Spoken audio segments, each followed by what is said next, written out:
SD राज English में आपका दोबारा से स्वागत है। हम लोग हेल्पिंग वर्ब के बारे में पढ़ रहे थे। हेल्पिंग वर्ब को ही हम ऑक्सिलरी वर्ब के नाम से जानते हैं और उसी को हम जो है ऑपरेटर्स के नाम से भी उसको हम जानते हैं। और डिफेक्टिव वर्ब थोड़ा उससे अलग चीज़ होती है। तो टोटल अपने लोग उसी के बारे में क्वेश्चन आंसर के रूप में सीखने का प्रयास कर रहे थे। चलो उसी कड़ी में हम एक नया क्वेश्चन लेते हैं। अब जैसे ये क्वेश्चन आपका दिया है, अब यहाँ आपसे पूछा गया है कि आपका ये जो यूज्ड है ये क्या चीज़ है। अब यहाँ आपको ऑप्शन में थे मॉडल ऑक्सिलरी है, हेल्पिंग वर्ब है या नन ऑफ दीज है, मतलब इन दोनों में से आपका कोई नहीं है। तो अब यहाँ पे ये मॉडल ऑक्सिलरी नहीं है। क्यों? मॉडल ऑक्सिलरी जब ये होता है तो कहने का मतलब इस पे टेंस होता है। अब यहाँ पे टेंस नहीं है। टेंस किस पे है? तो टेंस इस एम पे आ गया, तो एम हो गया फाइनाइट। अब ये वर्ब है ही नहीं, यहाँ पे ये क्या चीज़ है? यहाँ पे एडजेक्टिव वर्क कर रहा है। समझ रहे हैं? तो यहाँ पे कौन सा क्वेश्चन आपका सही होगा? यहाँ पे आपका सही होगा none of these. Next question देखते हैं।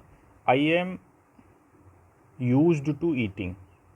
अब यहाँ आपको वही देखिए फिर समझने की ज़रूरत है। कहने का मतलब अब एक नॉर्मल सा आप कॉन्सेप्ट बना सकते हैं। देखो यूज्ड टू, ये यूज्ड ऐसे आप एज ए मॉडल ऑक्सिलरी के रूप में आप इसको पढ़ते हैं। तो जब ये मॉडल ऑक्सिलरी के रूप में यूज होता है तो इसके पहले कोई भी बी वर्ब की फैमिली का एलिमेंट नहीं आता है, गेट वर्ब की फैमिली का कोई एलिमेंट नहीं आता है। बी वर्ब कहने का मतलब जैसे इस यूज्ड के पहले आपको इज़ नहीं मिलना चाहिए, एम नहीं मिलना चाहिए, आर नहीं मिलना चाहिए, वाज नहीं मिलना चाहिए, वर नहीं मिलना चाहिए। समझ रहे हैं? अगर जो is am are was were यहाँ पहले आ जाएगा तो टेंस वाली वर्ब ये हो जाएगी आपकी। अब अगर जो ये चीज़ या तो टेंस वाली वर्ब रहेगी तो आप इसको मॉडल मानेंगे। अब ये मॉडल है ही नहीं, तो जब मॉडल है ही नहीं, अब ये जब मॉडल नहीं रहेगी तो ये क्या बनेगी? फिर आपका ये एडजेक्टिव ही बनेगी सीधे। अब ये एडजेक्टिव बन गई, उसके बाद अब ये हो गया प्रीपोजिशन, और प्रीपोजिशन के बाद या तो नाउन आता है या तो प्रोनाउन आता है। तो उसके बाद अब परीक्षा में आपसे क्या पूछा जाता है? वहाँ आपको दे दिया जाएगा वर्ब की बेस फार्म और जीरेंड, कहने का मतलब आईएनजी वाली फॉर्म। तो बेस फार्म जो है, बेस फार्म ऐसे आप बेस फार्म यूज़ नहीं करते हैं। अब यहाँ आपको ज़रूरत है नाउन प्रोनाउन की, तो नाउन प्रोनाउन की ज़रूरत वहाँ कौन सा बताएगा? वहाँ आईएनजी वाला फॉर्म ही बताएगा।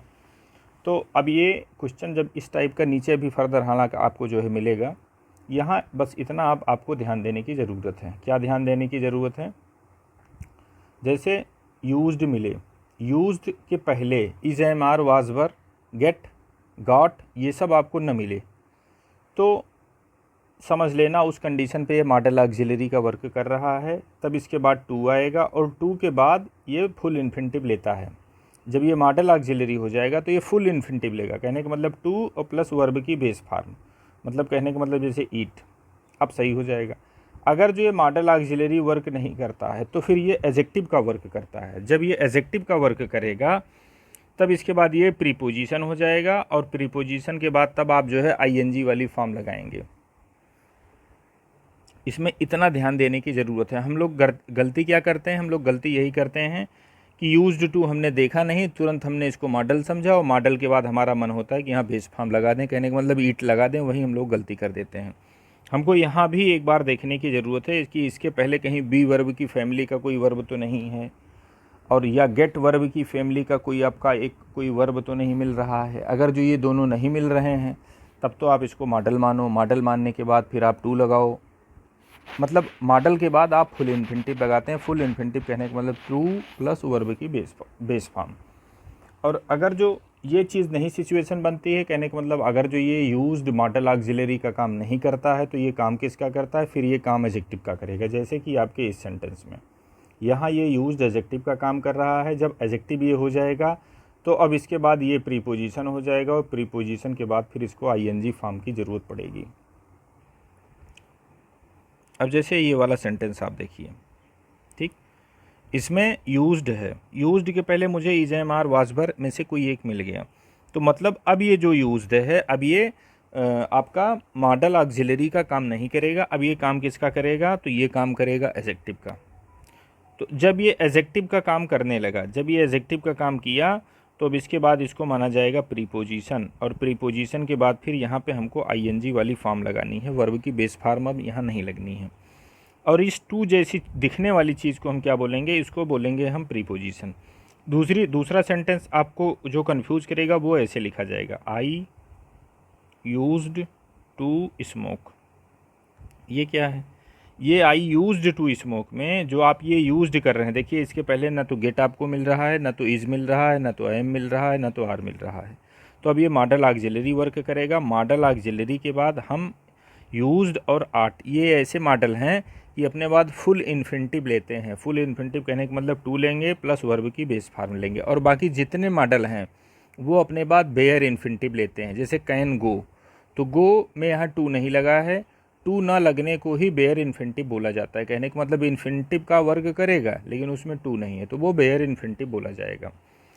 तो दो मॉडल आपके ऐसे हैं, यूज्ड और आर्ट, ये फुल इन्फिनिटिव लेते हैं। कहने का मतलब इनके बाद फुल इन्फिनिटिव आएगा, मतलब टू लगेगा, वर्ब की बेस फॉर्म लगेगी, जैसे यहाँ आप देख रहे हैं। और ये टू प्रीपोजिशन जैसी दिखने वाली चीज़ इस सेंटेंस में प्रीपोजिशन का वर्क नहीं कर रही है। ये वर्क किसका कर रही है, इसके लिए एक टर्मिनोलॉजी बनी है इन्फिनिटिव मार्कर। ये यहाँ पे इन्फिनिटिव मार्कर का वर्क कर रही है। और ऊपर वाले सेंटेंस में जो ये आपने टू देखा है, ये टू प्रीपोजिशन जैसी दिखने वाली चीज़ प्रीपोजिशन का ही वर्क कर रही है। ये दोनों में आपको अंतर मिलेगा। अब आइए दोबारा से क्वेश्चन पे। ये सेंटेंस आपका दिया है, व्हाट इज़ टू हियर। अब वही जो चीज़ मैंने आपको बताई थी वही चीज़ यहाँ पे क्वेश्चन में पूछी गई। तो टू यहाँ पे क्या है, तो ये टू यहाँ पे आपका प्रीपोजिशन का वर्क कर रहा है। अब देखिए नेक्स्ट क्वेश्चन वही जो हमने आपको बताया था, आई यूज्ड टू गो। अब यहाँ देखो यूज्ड के पहले इज एम आर वाजबर हमको नहीं मिला।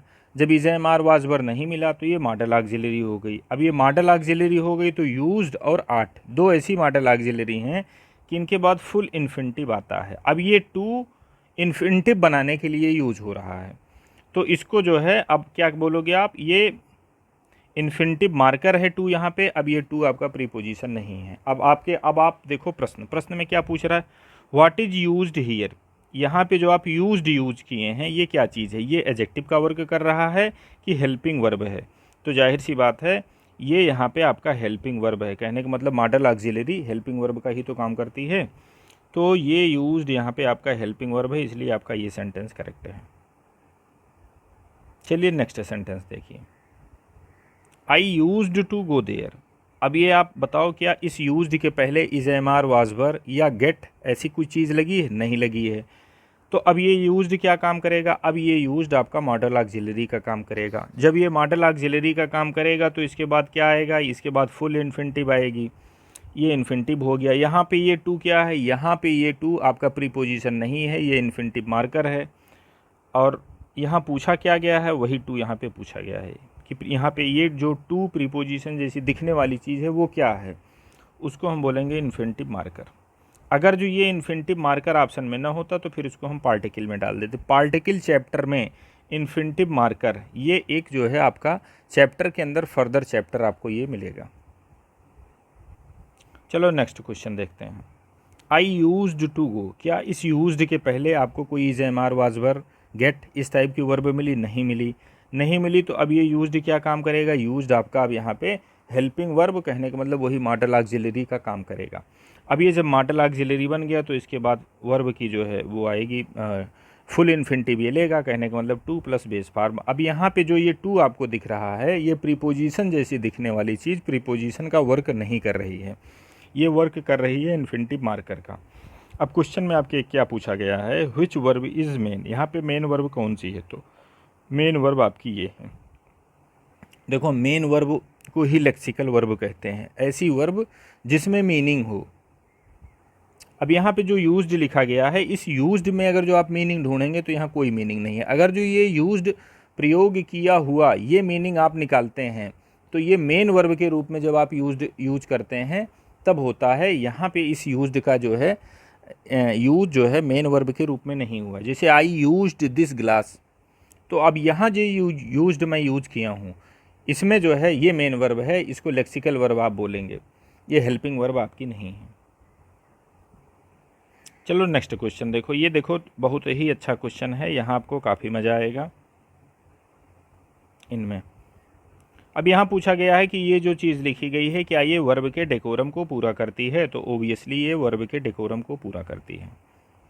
अब यहाँ क्या है, जैसे एक्टिव वॉइस एक सेंटेंस है, आई